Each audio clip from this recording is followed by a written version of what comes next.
In this guide, we are going over the best Rainbow Six mobile settings for the global launch. There's going to be HUD settings, sensitivity guides, and so much more. But before we actually get into this guide, make sure to like the video and subscribe to the channel with all notifications on. It really does help the channel and lets us know that you want more content like this. We'd greatly appreciate it. And if at any point throughout this guide you did have any questions, just ask them down in the comment section below and we can help you out further. I'm going to be doing my best to reply to every single comment down there. I'm not going to waste any time. We're going to start off with the most important thing. What you're going to want to do is hit this settings gear up at the very top and go specifically into your gameplay settings and go ahead and turn off auto shoot. You do not want ADS auto shoot on, and go ahead and turn off hipfire auto shoot as well. If you have auto shoot on, you are literally nerfing yourself. Manual control is better aim, better timing, better recoil control. Keep aim assist on though. You definitely don't want to turn that off. Scroll down a little bit and look for these lean settings right here. I would recommend turning on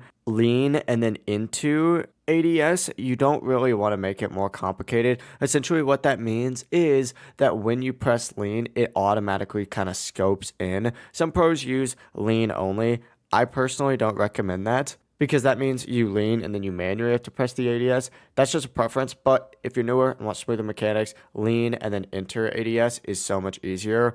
Also, for the exit, ADS always cancels lean. Go ahead and keep that on, and then cancel lean always exits ADS. Go ahead and turn that off. For the sensitivity, you're going to want to make your horizontal touch 85. So put it on 0.85 just like so. For vertical touch, do the exact same thing. Go ahead and adjust it to about 0.85. For ADS sensitivity, I would recommend putting this about, 0.51. This may change slightly over time, but this is the current best competitive setup.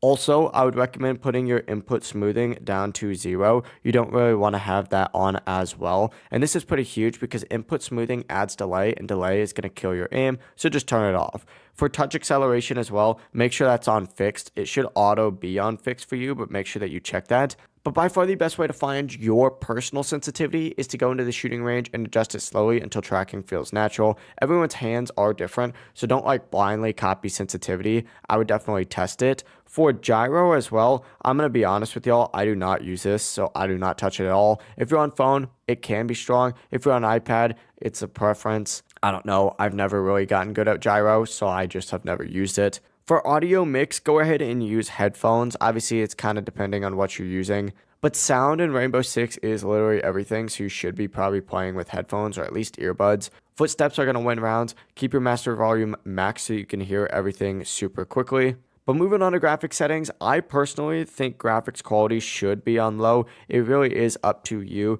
And you could go ahead and put your in-game frame limit to 60 and your menu frame limit to, 30 or 60 as well. The menu doesn't matter as much. For your camera FOV, go ahead and put that at 90. And then for your field of view, obviously go ahead and put that at 90 as well. Turn off anti-aliasing, and then of course go ahead and turn off bloom as well. For the graphic style, I would recommend putting this on lower graphics because that's going to give you cleaner visuals and stable frames. However, you can go ahead and keep it on really whatever you like. And for display blood, you can keep this as, normal default if you like. But if you want higher frames, you can go ahead and turn that off as well. For accessibility, I would turn off operator tips just because they are super annoying. There's not really a point to keep them on. For audio compass, go ahead and make sure that's turned on. For friendly outline color, I would put that on yellow, even though it's currently on blue. And then for enemy, obviously go ahead and keep that on red. Or what you can also do is adjust it to cyan because that's going to make it pop a lot. Cyan looks super clean in game as well, and it stands out without being distracting. For cross center as well, what you could do is go ahead and turn that on. And for the HUD layout, a lot of pros play on 5 fingers and on an iPad. So you can go ahead and customize it to look like that because it's going to give you, exactly what you need for fast leaning, ADS, clean recoil control, and fast utility use. What I would recommend doing though is slightly adjusting this to the point where it kind of fits better for you, because let's be honest, there is so much on the screen in this game and you don't need to use every single one of these. However, What I would recommend doing, and the biggest thing, is adjusting your, lean over by where your aim is instead of all the way up there. Doesn't really make a lot of sense right there. But the big thing for you is to adjust this the way that you think it's the most fit. Because pros mainly play on iPads, it's not going to make a lot of sense to kind of demonstrate that here on a phone right now. But this is mine, and I would recommend using it as a base and tweaking it from here. If you guys did have any questions, just ask them down in the comment section below and we can help you out further. I'm going to be doing my best to reply to every single comment down there. Before you do leave this guide, make sure to like the video and subscribe to the channel with all notifications on. If it would just help us out, let us know that you want more content like this. We'd greatly appreciate it. Have a great rest of your day though. Peace.